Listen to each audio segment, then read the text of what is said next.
Twende sasa tukayaone maneno ya uzima. Yesu ni neno la uzima.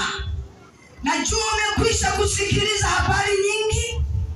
Wakati umeambiwa habari njema, wakati mwingine umeambiwa habari njema na yule umpendaye.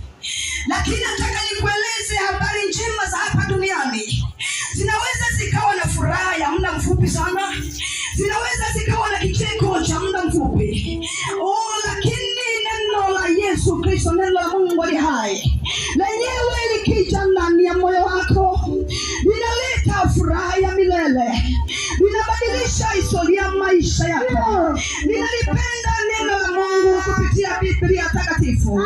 Ninataka nikueleze ya kwamba kitabu hiki, Biblia, ni ushahidi.